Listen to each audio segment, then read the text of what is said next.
Hello guys, welcome to TS Academy. Today we will discuss about 3rd July 2023 daily current affairs. These daily current affairs are very useful for any competitive examinations. ఈ daily current అఫైర్స్ని మీరు మిస్ కాకుండా ఉండాలి అని అంటే తేఎస్ academy YouTube ఛానల్ని subscribe చేసుకోండి. అదేవిధంగా తేఎస్ అకాడమీ యాప్ని డౌన్లోడ్ చేసుకోండి. తేఎస్ అకాడమీ యాప్ లింక్ అనేది కింద డిస్క్రిప్షన్లో ఇవ్వడం జరిగింది. ఈ రోజు కరెంట్ అఫైర్స్ వీడియో చూసే ముందు previous day current affairs video కూడా ఒక్కసారి క్విక్ రివిజన్ చేయండి. దీనివల్ల మీకు కరెంట్ అఫైర్స్ ఫ్లో అనేది మిస్ కాకుండా ఉంటుంది. National maritime heritage complex in Lothal. Okay, రీసెంట్గా సెంట్రల్ గవర్నమెంట్ సాగర్మాల ప్రోగ్రామ్ కింద నేషనల్ మ్యారిటైమ్ హెరిటేజ్ కాంప్లెక్స్ని గుజరాత్లో ఉన్నటువంటి లోథాల్లో నిర్మించడం జరుగుతుంది.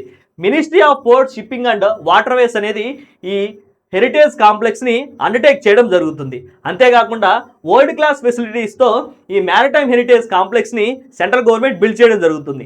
తద్వారా ఏషియన్ టైమ్స్ నుంచి మోడర్న్ టైమ్స్ వరకు ఉన్నటువంటి ఇండియా యొక్క మ్యారిటైమ్ హెరిటేజ్ని ఈ కాంప్లెక్స్ అనేది హైలైట్ చేస్తుందని చెప్పుకోవచ్చు. నెక్స్ట్, ఇంటర్నేషనల్ టూరిస్ట్ డెస్టినేషన్గా కూడా ఈ కాంప్లెక్స్ వర్క్ చేస్తుందని చెప్పుకోవచ్చు. తద్వారా ఇండియాస్ యొక్క రిచ్ మ్యారిటైమ్ లెగసీ గురించి టూరిస్టులకి కొంత అవేర్నెస్ క్రియేట్ చేయడానికి కూడా ఈ కాంప్లెక్స్ అనేది బాగా యూజ్ అవుతుందని చెప్పుకోవచ్చు. Next some important takeaways. Minister of port, shipping and వాటర్వేస్గా సర్బానంద సోనోవాల్ గారు కంటిన్యూ అవుతూ ఉన్నారు. నెక్స్ట్, సాగర్మాల ప్రోగ్రామ్ అనేది ఇండియాలో ఉన్నటువంటి పోర్ట్స్ని డెవలప్ చేసేటువంటి ప్రోగ్రామ్గా మనం చెప్పుకోవచ్చు. ఈ సాగర్మాల ప్రోగ్రామ్ని పిఎం నరేంద్ర మోడీ గారు 2015 సంవత్సరంలో లాంచ్ చేయడం జరిగింది. Youth co lab national innovation dialogue 2022 and 23. Lab national innovation dialogue యొక్క 5th ఎడిషన్ అనేది రీసెంట్గా జరగడం జరిగింది. ఈ డైలాగ్లో ఇండియన్ స్టేట్స్కి సంబంధించిన 12 స్టార్టప్ కంపెనీస్ అనేవి కొంత ఫండ్స్ని విన్ అవ్వడం జరిగింది. ఈ 12 స్టార్టప్ కంపెనీస్ కూడా agriculture, education technology, women's livelihood, circular economy మరియు బయోడైవర్సిటీ వంటి రంగాల్లో వర్క్ చేస్తూ ఉంటాయని చెప్పుకోవచ్చు. నెక్స్ట్, ఈ ల్యాబ్ నేషనల్ ఇన్నోవేషన్ డైలాగ్ అనేది యునైటెడ్ నేషన్ డెవలప్మెంట్ ప్రోగ్రామ్ యొక్క ఇనిషియేటివ్గా చెప్పుకోవచ్చు. ముఖ్యంగా ఏషియా పసిఫిక్ రీజియన్లో ఉన్నటువంటి యూత్ని ఎంపవర్ చేయడమే ఈ ల్యాబ్ నేషనల్ ఇన్నోవేషన్ డైలాగ్ యొక్క మెయిన్ ఎయిమ్గా చెప్పుకోవచ్చు. Next some important takeaways. United nation development programme యొక్క అడ్మినిస్ట్రేటర్గా అచీమ్ స్టెయినర్ గారు కంటిన్యూ అవుతూ ఉన్నారు. యుఎన్డిపి అనేది 22 నవంబర్ 1965న ఎస్టాబ్లిష్ కాబడింది. యుఎన్డిపి యొక్క హెడ్ క్వార్టర్స్ యుఎస్లో ఉన్నటువంటి న్యూయార్క్ సిటీలో ఉంది. నెక్స్ట్, యుఎన్డిపి అనేది ఎవ్రీ ఇయర్ కూడా హ్యూమన్ డెవలప్మెంట్ ఇండెక్స్ని రిలీజ్ చేస్తూ ఉంటుంది.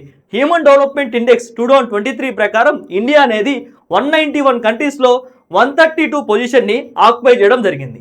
ఇంటర్నేషనల్ న్యూస్లో ఇంపార్టెంట్ కరెంట్ అఫైర్స్ చూద్దాం. Exercise Tarang Shakti. Indian Air Force first ever multinational air exercise అయినటువంటి తరంగ్ శక్తిని ఈ ఇయర్ అక్టోబర్ మరియు నవంబర్ నెలల మధ్యలో పర్ఫామ్ చేయబోతుంది. ఈ తరంగ్ శక్తి ఎక్సైజ్కి యుఎస్, యూకే, ఫ్రాన్స్ మరియు ఆస్ట్రేలియా దేశాలు కూడా పార్టిసిపేట్ చేయబోతున్నాయని చెప్పుకోవచ్చు. ఇండియా, యుఎస్, యూకే, ఫ్రాన్స్ మరియు ఆస్ట్రేలియా దేశాల మధ్య మిలిటరీ కోఆపరేషన్స్ని స్ట్రెంథెన్ చేయడమే ఈ తరంగ్ శక్తి ఎక్సైజ్ యొక్క మెయిన్ ఎయిమ్గా చెప్పుకోవచ్చు. ఇండియన్ ఎయిర్ ఫోర్స్ అనేది ఈ తరంగ్ శక్తి ఎక్సైజ్ ద్వారా ప్రపంచ దేశాలకు తమ కమిట్మెంట్ని చాటి చెప్పబోతుందని చెప్పుకోవచ్చు. Next some important takeaways. Chief of air స్టాఫ్గా మార్షల్ విఆర్ చౌదరి గారు కంటిన్యూ అవుతున్నారు. ఇండియన్ ఎయిర్ ఫోర్స్ అనేది 8th అక్టోబర్ 1932న ఎస్టాబ్లిష్ కాబడింది. ఇండియన్ ఎయిర్ ఫోర్స్ యొక్క హెడ్ క్వార్టర్స్ న్యూఢిల్లీలో ఉంది. ఇండియన్ ఎయిర్ ఫోర్స్ యొక్క థీమ్ అనేది బియాండ్ బౌండరీస్, రోబస్ట్ ఫౌండేషన్స్. అపాయింట్మెంట్స్లో ఇంపార్టెంట్ కరెంట్ అఫైర్స్ చూద్దాం. Gernot Dollner appointment. ఓకే, రీసెంట్గా ఆడి కంపెనీకి new CEO of board of మేనేజ్మెంట్గా గెర్నార్డ్ డాల్నర్ గారు అపాయింట్ కాబడ్డారు. మార్కస్ డోస్మాన్ గారిని సక్సీడ్ చేస్తూ గెర్నార్డ్ డాల్నర్ గారు ఆడికి న్యూ సిఇఓగా అపాయింట్ కాబడ్డారు మనం చెప్పుకోవచ్చు. Next some important takeaways. Audi యొక్క హెడ్ క్వార్టర్స్ అనేది జర్మనీలో ఉన్నటువంటి ఇంగోల్ స్లాడ్లో ఉందని చెప్పొచ్చు. నెక్స్ట్, ఆడి లోగోలో ఉన్నటువంటి 4 రింగ్స్ అనేవి 4 ఆటోమొబైల్ మ్యానుఫ్యాక్చర్ కంపెనీస్ యొక్క మెజర్ని రిప్రజెంట్ చేస్తాయి. ఈ 4 ఆటోమొబైల్ మ్యానుఫ్యాక్చరర్స్ అనేవి ఆడి, డికేడబ్ల్యూ, హార్చ్ మరియు వ్యాండరర్గా మనం చెప్పుకోవచ్చు. Reappointment of solicitor general. రీసెంట్గా తుషార్ మెహతా గారిని గవర్నమెంట్ సాలిసిటర్ జనరల్గా రీఅపాయింట్ చేయడం జరిగింది. తుషార్ మెహతా గారు సాలిసిటర్ జనరల్గా నెక్స్ట్ 3 years టర్మ్ కంటిన్యూ అవుతారని చెప్పుకోవచ్చు.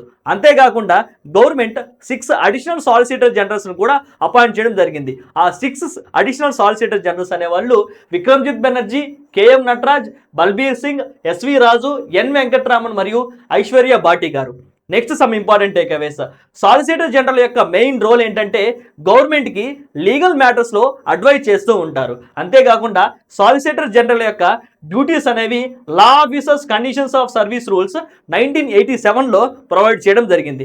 ముఖ్యంగా అటార్నీ జనరల్స్కి తమ అఫీషియల్ డ్యూటీస్ని ఫుల్ఫిల్ చేయడంలో ఈ సాలిసిటర్ జనరల్స్ అనేవాళ్ళు అటార్నీ జనరల్స్కి అసిస్టెంట్స్గా వర్క్ చేస్తూ ఉంటారని చెప్పుకోవచ్చు. బ్యాంకింగ్ అండ్ ఫైనాన్స్లో ఇంపార్టెంట్ కరెంట్ అఫైర్స్ చూద్దాం. RBI grants non banking institution licence to Mahalakshmi cooperative bank. Okay, రీసెంట్గా రిజర్వ్ బ్యాంక్ ఆఫ్ ఇండియా దివాలాకి దగ్గరగా ఉన్నటువంటి మహాలక్ష్మి కోఆపరేటివ్ బ్యాంక్కి బ్యాంకింగ్ పర్మిట్ని రీవోక్ చేసి ఈ మహాలక్ష్మి కోఆపరేటివ్ బ్యాంక్కి నాన్ బ్యాంకింగ్ ఇన్స్టిట్యూషన్ లైసెన్స్ని ప్రొవైడ్ చేయడం జరిగింది. Next some important takeaways. RBI అనేది 1935 ఏప్రిల్ 1న ఎస్టాబ్లిష్ కాబడింది. నెక్స్ట్ ఆర్బీఐ గవర్నర్గా శక్తికాంత దాస్ గారు కంటిన్యూ అవుతూ ఉన్నారు. ఆర్బీఐ అనేది హిల్టన్ యంగ్ కమిషన్ ద్వారా ఎస్టాబ్లిష్ కాబడింది. స్కీమ్స్లో ఇంపార్టెంట్ కరెంట్ అఫైర్స్ చూద్దాం. National sickle cell anaemia elimination mission. Anaemia అనేది బ్లడ్లో ఉన్నటువంటి రెడ్ బ్లడ్ సెల్స్ మీద అటాక్ చేస్తూ ఉంటుంది. ఈ ఎనీమియా అటాక్ అయినటువంటి రెడ్ బ్లడ్ సెల్స్ అనేవి చాలా స్టిక్కీగా మరియు హార్డ్గా తయారవుతాయి. తద్వారా హీమోగ్లోబిన్ అనేది డిఫెక్టివ్గా తయారయ్యి ఆ కండిషన్ అనేది ఎనీమియాకి దారితీస్తుందని చెప్పుకోవచ్చు. అయితే national sickle cell anaemia elimination మిషన్ని ప్రైమ్ మినిస్టర్ నరేంద్ర మోడీ గారు మధ్యప్రదేశ్లో ఉన్నటువంటి షాదోల్లో లాంచ్ చేయడం జరిగింది. 2047వ సంవత్సరానికల్లా కూడా సికిల్ సెల్ ఎనీమియాని ఇండియా నుంచి ఎలిమినేట్ చేయడమే ఈ మిషన్ యొక్క మెయిన్ ఎయిమ్గా చెప్పొచ్చు. అయితే ఇండియాలో ఉన్నటువంటి 17 స్టేట్స్ 278 డిస్ట్రిక్ట్స్లో ఈ మిషన్ అనేది ఇంప్లిమెంట్ అవుతుందని చెప్పుకోవచ్చు. India global prevalence of sickle cell anaemia డిసీజ్లో సెకండ్ పొజిషన్ని ఆక్యుపై చేస్తుందని చెప్పుకోవచ్చు. ముఖ్యంగా బోన్స్లో పెయిన్ ఉండడం, గ్రోత్లో మరియు ప్యూబర్టీలో డిలే అవ్వడం, బాడీలో వీక్నెస్ ఉండడం, పేల్నెస్ మరియు ఫ్యాటిక్ అనేవి ఈ ఎనీమియా యొక్క సిమ్టమ్స్గా చెప్పొచ్చు. అయితే స్టెమ్ సెల్ ట్రాన్స్ప్లాంటేషన్ మరియు బ్లడ్ ట్రాన్స్ఫ్యూజన్స్ అనేవి ఈ ఎనీమియాకి ప్రెజెంట్లీ ట్రీట్మెంట్గా యూజ్ చేస్తూ ఉన్నారు. స్పోర్ట్స్ న్యూస్లో ఇంపార్టెంట్ కరెంట్ అఫైర్స్ చూద్దాం.